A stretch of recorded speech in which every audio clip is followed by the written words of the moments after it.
Subscribe करंतु टेक्संज channel को एवं बेल आइकन को प्रेस करी ऑल को प्रेस करनियंतु लेटेस्ट वीडियो सर्वप्रथमे देखिबा पई। समस्त बंधु मानकु सादर प्रणाम जणाउछि मु संजय। चलंतु आजिर अपडेट विषय रे आलोचना करिबा।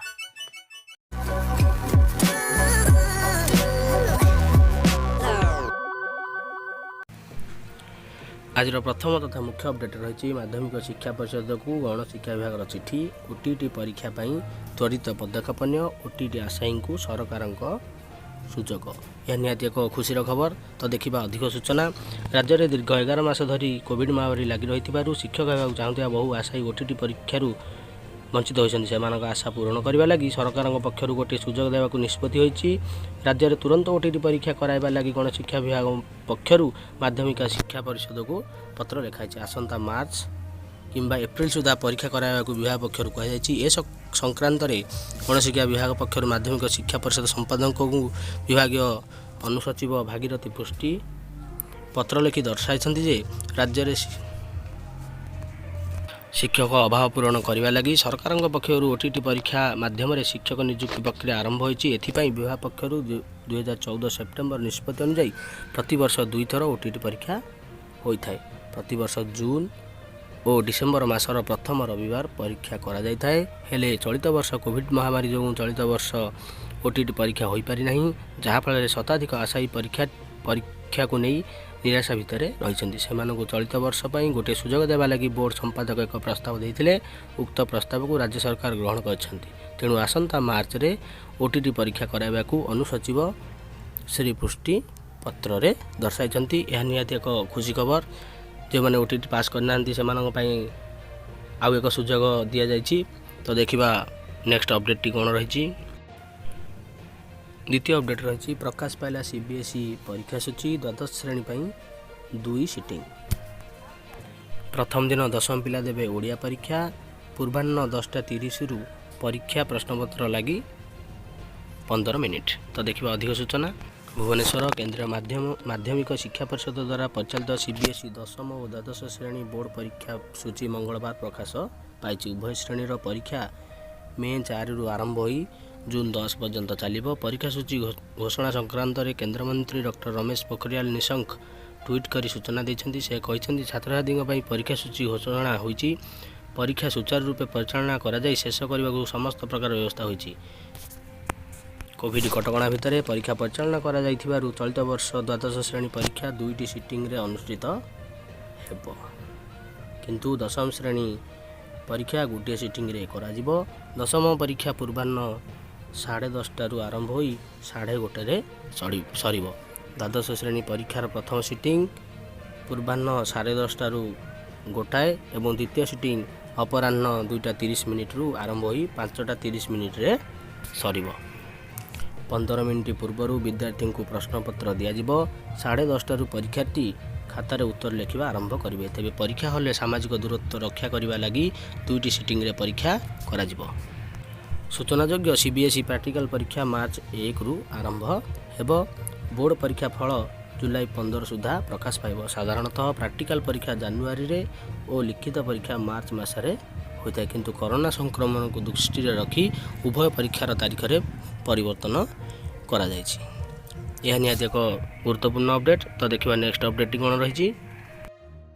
तृतीय अपडेट रही यूजीसी नेट परीक्षा तारीख घोषणा मे 2 रु आरंभ। देखा ये विषय अधिक सूचना। नुआदिल्ली 2021 यूजीसी नेट परीक्षा तारीख घोषणा होती। केन्द्रमंत्री डॉक्टर रमेश पोखरियाल निज ट्विटर हैंडल जरिया परीक्षा तारीख घोषणा कर। जातीय परीक्षा एजेंसी आसंता मे मास 2 तारीख रु 7 तारीख, 10 रु 12 तारीख, 14 रु 17 तारीख रे यूजीसी नेट 2021 परीक्षा करिबो।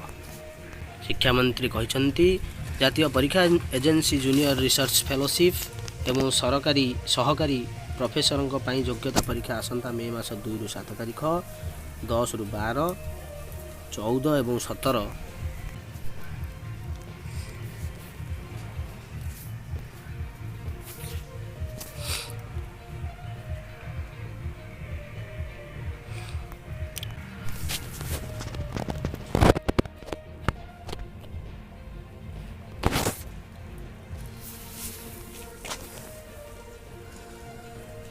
ଅନ୍ୟ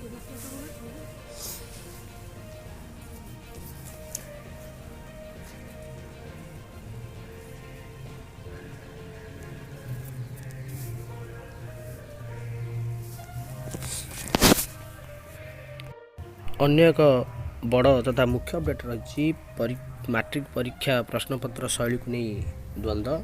ଇଂରାଜୀ ପଦ୍ୟରୁ 5 ନମ୍ବର ଦୀର୍ଘ ଉତ୍ତରମୂଳକ ପ୍ରଶ୍ନକୁ ନେଇ କେଁ ଦେଖିବା ଏ ବିଷୟରେ ଅଧିକ ସୂଚନା। ମାଟ୍ରିକ ପରୀକ୍ଷା ପାଇଁ ଘୋଷଣା ହୋଇଥିବା ମାର୍କ ଡିଷ୍ଟ୍ରିବ୍ୟୁସନକୁ ନେଇ ଏବେ ଉପୁଜିଛି ଦ୍ୱନ୍ଦ୍ୱ। ଆଶଙ୍କାରେ ଅଛନ୍ତି ପରୀକ୍ଷାର୍ଥୀ ଓ ସେମାନଙ୍କୁ ପରୀକ୍ଷା ପାଇଁ ପ୍ରସ୍ତୁତ କରୁଥିବା ସେମାନଙ୍କ ଅଭିଭାବକ ଓ ଶିକ୍ଷକ। କରୋନା ସ୍ଥିତି ଯୋଗୁଁ ପ୍ରତି ବିଷୟର ମୋଟ 100 ନମ୍ବରରୁ 80 ନମ୍ବରକୁ ହ୍ରାସ କରାଯାଇଥିଲା। ପୂର୍ବରୁ ଉଠାଯାଇଥିବା OMR ବ୍ୟବସ୍ଥାକୁ ପୁଣି ଲାଗୁ କରାଗଲା, କିନ୍ତୁ ଏସବୁ ସୂଚନା ପାଖାପାଖି ମାସେ ପୂର୍ବରୁ ଆସିଛି। ମୋଟ 80 ନମ୍ବରରୁ 50 ନମ୍ବର ଅବଜେକ୍ଟିଭ OMR ଫର୍ଦ୍ଦରେ ଦିଆଯିବ। ଅବଶିଷ୍ଟ 30 ନମ୍ବର ସବଜେକ୍ଟ ଲିଖିତ ଉତ୍ତର ପଡ଼ିବ ବୋଲି ବୋର୍ଡ଼ ପକ୍ଷରୁ ଘୋଷଣା କରାଯାଇଛି। ଏ ବିଷୟରେ ବୋର୍ଡ଼ ୱେବସାଇଟ୍ରେ ସୂଚନା ପ୍ରଦାନ କରାଯାଇଛି। ଅବଜେକ୍ଟିଭ ବିଭାଗର 1 ନମ୍ବର ବିଶିଷ୍ଟ 50ଟି ପ୍ରଶ୍ନ ଆସିବ, ଯାହା ଉତ୍ତରକୁ OMR ସିଟ୍ରେ ଦିଆଯିବ। ଏହାକୁ ନେଇ ସନ୍ଦେହ ନାହିଁ, କିନ୍ତୁ ପ୍ରତି ବିଷୟର ସବଜେକ୍ଟିଭ 30 ନମ୍ବର ହିଁ ଦ୍ୱନ୍ଦ୍ୱ ସୃଷ୍ଟି କରୁଛି। ଇଂରାଜୀ ବିଷୟର ପ୍ରଶ୍ନ ନମ୍ବର 1ରେ ପଦ୍ୟ ପୋଏମରୁ ଗୋଟିଏ 5 ନମ୍ବର ବିଶିଷ୍ଟ ଦୀର୍ଘ ଉତ୍ତରମୂଳକ ପ୍ରଶ୍ନ ଆସିବାର ସୂଚନା ରହିଛି। ମାଟ୍ରିକ ପରୀକ୍ଷାର 40 ବର୍ଷ ତଳର ଇତିହାସରେ ପୋଏମରୁ 5 ନମ୍ବର ବିଶିଷ୍ଟ ପ୍ରଶ୍ନ କେବେ ପଡ଼ିନାହିଁ। ପୁଣି ବୋର୍ଡ଼ କର୍ତ୍ତୃପକ୍ଷ ଗତ ସପ୍ଲିମେଣ୍ଟାରୀ ପରୀକ୍ଷାରେ ଇଂରାଜୀ ପୋଏମରୁ ଗୋଟିଏ 10 ନମ୍ବର ବିଶିଷ୍ଟ ପ୍ରଶ୍ନ ପକାଇଥିଲେ। ପୋଏମରେ ଦୀର୍ଘ ଉତ୍ତରମୂଳକ ପ୍ରଶ୍ନରେ ପିଲାମାନେ କ'ଣ ଲେଖିବେ ବୋଲି ଜଣେ ବରିଷ୍ଠ ଶିକ୍ଷକ ପ୍ରଶ୍ନ କରିଛନ୍ତି। ବହିରେ ଏପରି ପ୍ରଶ୍ନ ନାହିଁ କି ଶିକ୍ଷକମାନେ ମଧ୍ୟ ଏପରି ପ୍ରଶ୍ନ ଅଭ୍ୟାସ କରାଉନଥିବା ସମ୍ପୃକ୍ତ ଶିକ୍ଷକ କହିଛନ୍ତି। ଅନ୍ୟପକ୍ଷରେ ଇଂରାଜୀ ପତ୍ର ଲିଖନ ବା ଦରଖାସ୍ତ ପାଇଁ ମାତ୍ର 5 ନମ୍ବର ରହିବା କେତେ ଯଥାର୍ଥ ବୋଲି ଶିକ୍ଷକ ଜଣକ ପ୍ରଶ୍ନ କରିଛନ୍ତି। ତ ଏହା ନିହାତି ମଧ୍ୟ ଏକ ଗୁରୁତ୍ୱପୂର୍ଣ୍ଣ ଅପଡେଟ୍। ତ ଦେଖିବା ନେକ୍ସଟ ଅପଡେଟ୍ଟି କ'ଣ ରହିଛି। 10ରୁ UG ଓ PG ପାଠପଢ଼ା। ଭୁବନେଶ୍ୱର ରାଜ୍ୟରେ କରୋନା ପ୍ରକୋପ କମୁଥିବା ବେଳେ ସ୍ନାତକ UG ବା ଯୁକ୍ତ 3 ଓ ସ୍ନାତକୋତ୍ତର PG ଶେଷ ବର୍ଷ ଛାତ୍ରଛାତ୍ରୀଙ୍କ ଉପସ୍ଥାନ ବଢ଼ିବାରେ ଲାଗିଛି। ଏହାକୁ ଦୃଷ୍ଟିରେ ରଖି ଆସନ୍ତା 10 ତାରିଖ ଠାରୁ ଯୁକ୍ତ 3 ଦ୍ୱିତୀୟ ବର୍ଷ ଓ PG ପ୍ରଥମ ବର୍ଷ ଛାତ୍ରଛାତ୍ରୀଙ୍କ ପାଠପଢ଼ା ଆରମ୍ଭ କରିବାକୁ ଉଚ୍ଚଶିକ୍ଷା ବିଭାଗ ନିଷ୍ପତ୍ତି ନେଇଛି। ବିଭାଗୀୟ ବିଜ୍ଞପ୍ତି ପ୍ରକାଶ ସହ ସମସ୍ତ ମହାବିଦ୍ୟାଳୟର ଅଧ୍ୟକ୍ଷ ଓ ବିଶ୍ୱବିଦ୍ୟାଳୟର କୁଳପତିଙ୍କୁ ଚିଠି ଲେଖାଯାଇ ପାଠପଢ଼ା, ପରୀକ୍ଷା ତାରିଖ, ଏକାଡେମିକ୍ କ୍ୟାଲେଣ୍ଡର ସମ୍ବନ୍ଧରେ ଅବଗତ କରାଯାଇଛି। ବିଜ୍ଞପ୍ତି ଅନୁଯାୟୀ 3 ବର୍ଷିଆ UG ପାଠ୍ୟକ୍ରମର ତୃତୀୟ ସେମିଷ୍ଟାର ଓ 4 ବର୍ଷିଆ UG ପାଠ୍ୟକ୍ରମର ପଞ୍ଚମ ସେମିଷ୍ଟାର ଛାତ୍ରଛାତ୍ରୀଙ୍କ ପାଠପଢ଼ା ଆସନ୍ତା 10ରୁ ଆରମ୍ଭ ହୋଇ ଏପ୍ରିଲ 17ରେ ସରିବ। ଛାତ୍ରଛାତ୍ରୀଙ୍କର ପରୀକ୍ଷା ଏପ୍ରିଲ 19ରୁ 30 ମଧ୍ୟରେ ହେବ। ମୂଲ୍ୟାୟନ କରାଯିବା ପରେ ମେ 31 ସୁଦ୍ଧା ପରୀକ୍ଷା ଫଳ ପ୍ରକାଶ ପାଇବ। ଏନେଇ ଉଚ୍ଚଶିକ୍ଷା ମନ୍ତ୍ରୀ ଅରୁଣ କୁମାର ସାହୁ ମଙ୍ଗଳବାର ସୂଚନା ଦେଇଛନ୍ତି। 2020-21 ଶିକ୍ଷାବର୍ଷର PG ପ୍ରଥମ ସେମିଷ୍ଟାର ଛାତ୍ରଛାତ୍ରୀଙ୍କ ପାଠପଢ଼ା ଆସନ୍ତା 10ରୁ ଆରମ୍ଭ ହୋଇ ଜୁନ 5 ପର୍ଯ୍ୟନ୍ତ ଚାଲୁ ରହିବ। ଜୁନ 7ରୁ 19 ମଧ୍ୟରେ ପରୀକ୍ଷା ହୋଇ ଜୁଲାଇ 20 ସୁଦ୍ଧା ଫଳ ବାହାରିବ। ସେହିପରି ଦ୍ୱିତୀୟ ସେମିଷ୍ଟାର ପାଠପଢ଼ା ଜୁନ 21ରୁ ସେପ୍ଟେମ୍ବର 30 ମଧ୍ୟରେ ହୋଇ ଅକ୍ଟୋବର 1ରୁ 11 ମଧ୍ୟରେ ପରୀକ୍ଷା ଏବଂ ନଭେମ୍ବର 10ରେ ଫଳ ପ୍ରକାଶ ପାଇବ। ଅନ୍ୟପକ୍ଷରେ 4 ବର୍ଷିଆ UG ପାଠ୍ୟକ୍ରମର ପଞ୍ଚମ ସେମିଷ୍ଟାର ଛାତ୍ରଛାତ୍ରୀଙ୍କ ପାଠପଢ଼ା ଆସନ୍ତା 10ରୁ ଏପ୍ରିଲ 17 ପର୍ଯ୍ୟନ୍ତ ଚାଲିବ। ଏପ୍ରିଲ 19ରୁ 30 ମଧ୍ୟରେ ପରୀକ୍ଷା ହୋଇ ମେ 31 ସୁଦ୍ଧା ଫଳ ବାହାରିବ। ସେହିପରି UG ଓ PG ପାଠ୍ୟକ୍ରମର ସବୁ ସେମିଷ୍ଟାରର ପାଠପଢ଼ା ଓ ପରୀକ୍ଷା ତାରିଖ ବିଭାଗ ପକ୍ଷରୁ ଘୋଷଣା କରାଯାଇଛି। UGର ଦ୍ୱିତୀୟ ବର୍ଷ ଓ PGର ପ୍ରଥମ ବର୍ଷ ଛାତ୍ରଛାତ୍ରୀଙ୍କ ପାଇଁ ଆସନ୍ତା 8 ତାରିଖରୁ ହଷ୍ଟେଲ ଖୋଲିବ। ତ ଦେଖିବା ନେକ୍ସଟ ଅପଡେଟ୍ କ'ଣ ରହିଛି। ଆଜିର ଅନ୍ତିମ ଅପଡେଟ୍ ରହିଛି LICର ଅଂଶ ଘରୋଇକରଣ କରିବେ ସରକାର, ଜାଣନ୍ତୁ ପଲିସିଧାରୀଙ୍କ ଉପରେ କିପରି ପଡ଼ିବ ପ୍ରଭାବ। ଏହା ନିଶ୍ଚିତ ଯେଉଁମାନେ LIC ପଲିସି କରିଛନ୍ତି ସେମାନଙ୍କ ପାଇଁ ଏକ ଗୁରୁତ୍ୱପୂର୍ଣ୍ଣ ଅପଡେଟ୍। ତ ଦେଖିବା ଅଧିକ ସୂଚନା। ନୂଆଦିଲ୍ଲୀ ନରେନ୍ଦ୍ର ମୋଦିଙ୍କ ସରକାର ସାର୍ବଜନୀକ ଉପକ୍ରମ ଓ ଆର୍ଥିକ ସଂସ୍ଥାନରୁ ସରକାରଙ୍କ ଅଂଶଧନ ବିକି 2021-22 ଆର୍ଥିକ ବର୍ଷରେ 1.75 ଲକ୍ଷ କୋଟି ଟଙ୍କା ସଂଗ୍ରହ ଲାଗି ଲକ୍ଷ୍ୟ ଧାର୍ଯ୍ୟ କରିଛନ୍ତି। ଏଣୁ ସରକାର ବ୍ୟାଙ୍କ ଓ ଜୀବନ ବୀମା ନିଗମ LICରୁ ତାଙ୍କ ଅଂଶୀଦାରୀ ବିକିବାକୁ ଯୋଜନା କରିଛନ୍ତି। ସରକାର LIC ଭାଗିଦାରୀ ବିକିବା କଥା ଜଣାପଡ଼ିବା ପରେ ପଲିସିଧାରୀଙ୍କ ମହଲରେ ହଲଚଲ ଆରମ୍ଭ ହୋଇଯାଇଛି। ତେବେ LIC ପଲିସିଧାରୀଙ୍କ ଲାଗି ଏହା ନୂଆ କଥା ନୁହେଁ। ଆଗରୁ ମଧ୍ୟ ସରକାର LICରେ ତାଙ୍କ ଅଂଶ ବାହାର କରିନେବାକୁ ଅନେକ ବାର ଘୋଷଣା କରିଛନ୍ତି। ହେଲେ ଏଥର କଥା ଭିନ୍ନ। LIC ଦେଶର ଗାଁ ଗାଁରେ ପହଞ୍ଚି ଯାଇଛି। ଏଣୁ ଯେତେବେଳେ LICରୁ ଅଂଶଧନ ବିକ୍ରି କଥା ଉଠେ ସେତେବେଳେ ପଲିସିଧାରୀ ନିବେଶ ଲାଗି ଆତଙ୍କିତ ହୋଇପଡ଼ନ୍ତି। ତଥ୍ୟାଭିଜ୍ଞଙ୍କ ଅନୁସାରେ ସରକାରଙ୍କ ଏପରି ନିଷ୍ପତ୍ତି ଯୋଗୁଁ ପଲିସିଧାରୀ କୌଣସି ପ୍ରକାର ପ୍ରଭାବିତ ହେବାର ସମ୍ଭାବନା ନାହିଁ।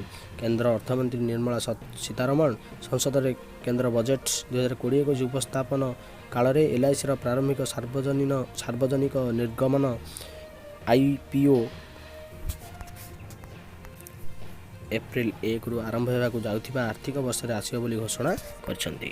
ଏଥିଲାଗି ସରକାର ପ୍ରକ୍ରିୟା ଆରମ୍ଭ କରିସାରିଲେଣି। ସଂସଦର ଚଳିତ ଅଧିବେଶନରେ ଅର୍ଥମନ୍ତ୍ରୀ ଆବଶ୍ୟକ ସଂଶୋଧନ ଆଣିବେ ବୋଲି ଘୋଷଣା ମଧ୍ୟ କରିଛନ୍ତି। ଏବେ LICରେ ସରକାରଙ୍କ 100% ଭାଗିଦାରୀ ରହିଛି।